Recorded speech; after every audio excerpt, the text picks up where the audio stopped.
PR Pak Darto sebagai Ketua Mahkamah Agung untuk sekaligus membersihkan. Saya kira bukan hanya tikus, Pak Eri. Iya, iya. Kalau tikus kan mencuri, ini untuk membersihkan hama-hama yang ada di Mahkamah Agung itu. Saya tahu lah, saya dengar.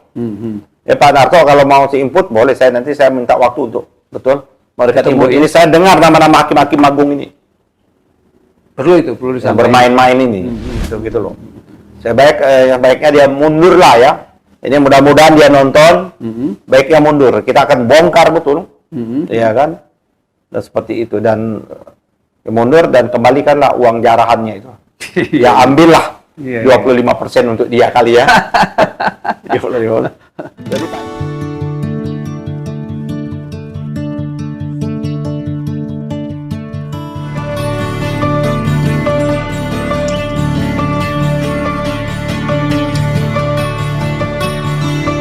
Bismillahirrahmanirrahim. Assalamualaikum warahmatullahi wabarakatuh. Pemirsa Masyumi TV dan Ahmad Yani Channel, kita jumpa lagi sore hari ini untuk kita bincang-bincang dengan Ketua Umum Partai Masyumi, Bapak Dr. Ahmad Yani SH.MH.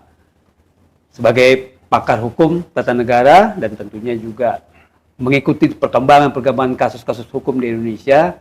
Yang terakhir ini kasus yang sangat mengejutkan, yaitu temuan hampir 1 T di rumah mantan pejabat Mahkamah Agung. Ini luar biasa terkait dengan kasus yang dikaitkan dengan Ronald Tanur ini dalam kasus tewasnya pacar atau mungkin istrinya yang saya belum tahu pasti.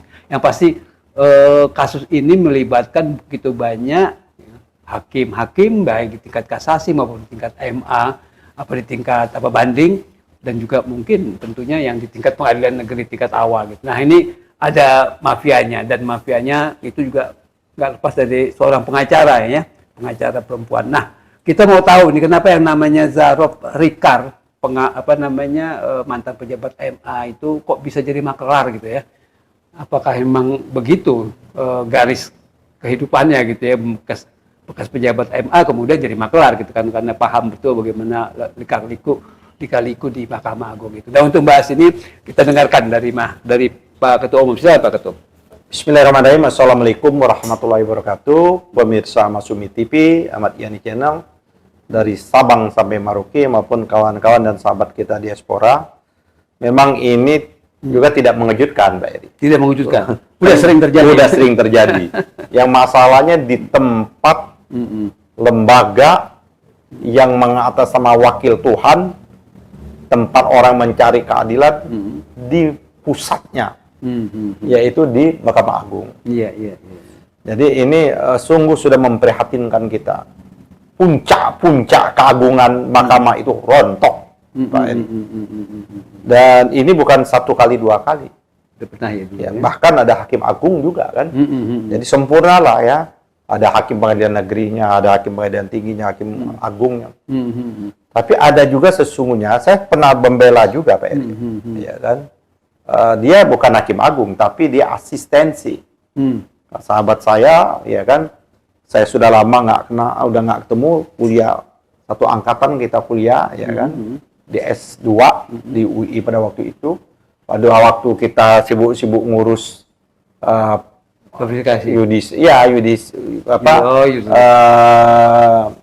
judicial review, ya kan, pada waktu itu ke Mahkamah Agung. Saya baru ketemu dia mengingatkan saya, Pak Edi ini kan, yang dia, saya disangkakan oleh KPK menerima uang dari kasus. Saya bilang, Bapak terima atau tidak? Dia, demi Allah saya tidak terima. Tapi nama saya disebutkan oleh orang itu menurut saya bagian mungkin dari Hakim Agung itu. Ya kan? Terus tahu baunya itu, cuman dia tidak punya fakta dan bukti, Pak Edi. KPK malah minta menyebutkan nama Hakim Agung itu ke dia, tapi dia memang tidak mengetahui. Yang bukan dia mau nutupi, tapi kasihan dia, dihukum dia. Akhirnya kena berapa tahun, dan sekarang dia sudah lepas bersalah, tapi dia mau majukan PK. Kan nggak bersalah ya? Harusnya Pak Edi. Inilah ada orang yang tidak bersalah, ya kan, dihukum, tapi ada orang yang bersalah lenggang-lenggang kakung. Nah, Oke. jadi ini menurut saya temuan ini kan menurut saya luar biasa dan ini PR terberat bagi Ketua Mahkamah Agung yang terbaru Pak Sunarto ini. Saya kenal nih Pak Sunarto ini adalah saya ikut memilih dia. Periode saya menjadi anggota DPR. Komisi 3 dia orangnya tidak mengebu-ngebu ya. Tidak kelihatan ambisius juga Pak Sunarto ini. Ya normal ya seperti itu. Saya boleh Pak Narto itu lihat atau hakim-hakim lah. Seluruh hakim agung yang ada di Mahkamah Agung itu. Pernah nggak saya sudah ngangkat terus saya menginjak ke ruangannya kan? Nggak pernah ya? Ya, karena saya ingin secara saya membantu dia, saya tidak mau mengganggu dia. Walaupun saya profesi saya advokat seperti Pak ini. Nah, tapi karena ini memang menurut saya ada kerusakannya juga luar biasa ini. Kalau kita mau ini kan di samping Hakim Agung itu kan ada tim asistensi. Makanya dulu ide saya dan kawan-kawan itu buat kamar. Itu juga untuk memotong supaya tidak terlalu terjadi lintas, ya kan? Nah, terus perkara itu di online kan cepat. Sekarang kan sudah berjalan itu, ya kan? Berjalan dan sebagainya. Nah, tapi kan di samping itu kan memang ada orang yang berperilaku, berwatak korup, ya kan? Ya, seperti itu. Nah, makanya yang kasus ini kan bermula memang kasus ini kan dari awalnya kan kasus yang tadi disebut siapa namanya? Zakon. Yang namanya susah nih, Zarub Rikard.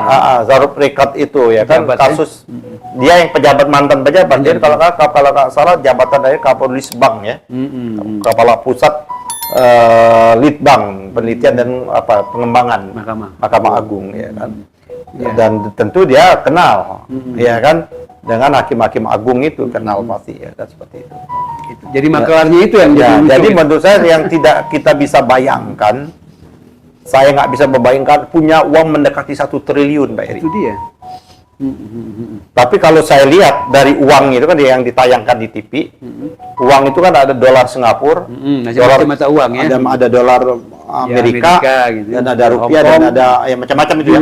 Tapi kalau saya lihat dolar Singapurnya itu dolar 1.000 ya, pecahan 1.000 rupiah. Iya. Nah pecahan 1.000 itu apa namanya? Sudah nggak ada lagi, berarti uang lama yang sudah lama dia simpan. Betul, disimpan terus. Betul. Sudah lama dia simpan seperti itu. Berarti kan banyak perkara yang kita bisa tuduhkan ya ke dia ya. Kepada dia itu. Banyak yang dia sudah urus.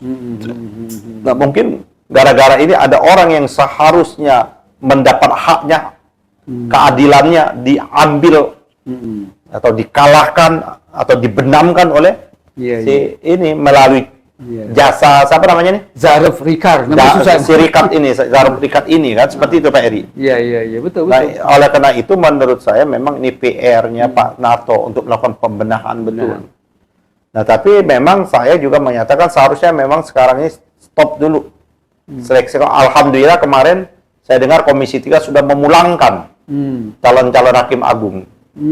Yang mau masukkan ada lagi tes kan, dan ini menunjukkan kegagalan komisi yudisial. Buat apa ada komisi yudisial? Dia kan yang seleksi awal. Iya betul. Dulu zaman kita sering kita balikin itu. Kan dia lah yang harusnya yang masuk ke DPR itu sudah yang terbaik. Integritas terutama Pak Eri. Clear ya. Betul integritasnya harusnya terjaga. Betul. Hakim karena dia mewakili Tuhan tuh. Satu-satunya institusi yang mewakili Tuhan itu kan hakim. Wujud wakil Tuhan. Keadilan itu kan di tangan mereka. Betul. Seperti itu. Nah, kalau kita lihat ini kan luar biasa Pak Eri. Ya kan? Tidak hanya uang. Ada 51 kg emas. Betul. Luar biasa kan Pak Eri. Nah, oleh karena itu menurut saya ya, kita harus betul-betul kayak teman saya itu, Pak Edi itu. Harusnya dia dibebaskan. Tapi ada hakim-hakim agung itu harusnya tidak cukup dia dihukum biasa. Hukum gantung, hukum mati buat mereka itu. Atau pemiskinan ya. Itu otomatis. Otomatis. Dia bukan hanya pemiskinan, yang kita tema-tema kita kan. Dia harus dihukum berkelipat-lipat. Tapi itu untuk hakim tingginya mungkin. Tapi karena hakim agung, di samping dia dihukum denda, tapi sudah layak hukum mati Pak Eri seperti itu. Oke. Di sisi yang lain ini menarik nih Pak Ketum. Kejagung kok Hebat juga ya, berkali-kali mendapatkan. Ya, saya kira itu makanya kita memberikan apresiasi. Hmm. Kita harus memberikan apresiasi kepada Kejaksaan Agung. Ini dulu nggak pernah, ya kan? Zaman saya juga nggak, tapi sekarang luar biasa nih Luar Jaksa biasa. Agung ini sekarang ini ya. Dia dobrak, ya kan seperti itu. Betul. Nah, menurut saya ini menjadi penting. Ini PR Pak Darto sebagai Ketua Mahkamah Agung untuk sekaligus membersihkan. Saya kira bukan hanya tikus, Pak Eri. Iya. Kalau tikus kan mencuri, ini untuk membersihkan hama-hama yang ada di Mahkamah Agung itu. Saya tahu lah, saya dengar. Ya Pak Darto kalau mau si input boleh, nanti saya minta waktu untuk betul memberikan input. Ini saya dengar nama-nama hakim-hakim agung ini. Perlu perlu Yang disampaikan. bermain-main ini, gitu loh. Yang baiknya dia mundur lah ya. Ini mudah-mudahan dia nonton, baiknya mundur. Kita akan bongkar betul, ya kan? Dan seperti itu dan mundur dan kembalikanlah uang jarahannya itu. Ya ambillah. 25% untuk dia kali ya. 25%. Jadi Pak Eri, jadi menurut saya ini sungguh memilukan kita. Sungguh mengusik rasa keadilan kita. Kalau dari sisi undang-undang Mahkamah Agungnya ada masalah nggak sih sebetulnya? Memang sebenarnya sekarang kan karena prosesnya ini kan juga menurut saya salah menafsirkan ya. Seolah-olah hakim itu bebas kemandiriannya itu, Pak. Oh, independensi. Independensi itu. Tapi kan sebenarnya independensinya itu dia tidak boleh diintervensi, ya kan, oleh siapapun. Nah ini kalau dia diintervensi dengan uang bagaimana? Itu kan intervensi juga. Seperti itu. Oke, terima kasih. Menarik juga nih pemirsa Mas Sumi TV dan Jadi tidak harus berhenti di ini kan harus diusut tuntas yang lain-lainnya. Oke.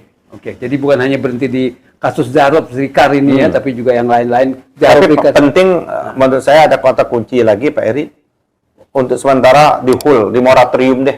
Apa yang penerimaan hakim agung. Oh, hakim agungnya. Bagus model kayak 98 Pak Eri. 98 itu kan transisi juga.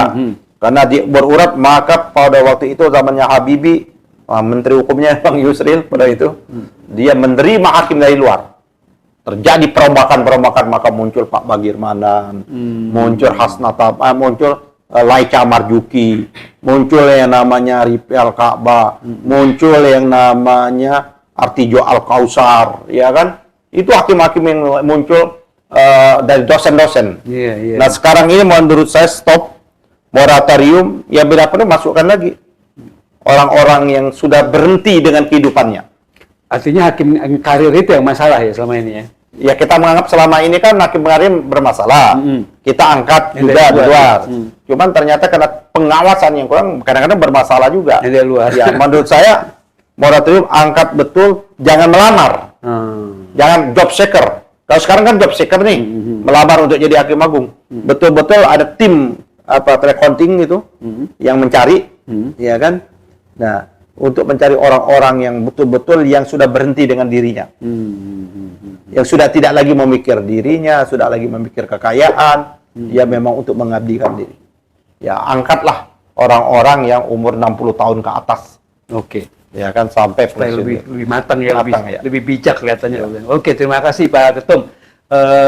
Pemirsa, kita berharap terus ya menyaksikan ini diskusi bagus sekali tentang Mahkamah Agung dan orang-orang mantan pejabat Mahkamah Agung yang menjadi makelar kasus ya Markus dan bisa menghasilkan hampir 1 T di rumahnya ditemukan oleh Kejaksaan Agung. Luar biasa, kita angkat tangan hormat dengan pihak Kejaksaan Agung yang sudah menemukan kasus-kasus besar ini. Terima kasih atas perhatian pemirsa sekalian. Billahi taufiq wal hidayah. Wassalamualaikum warahmatullahi wabarakatuh.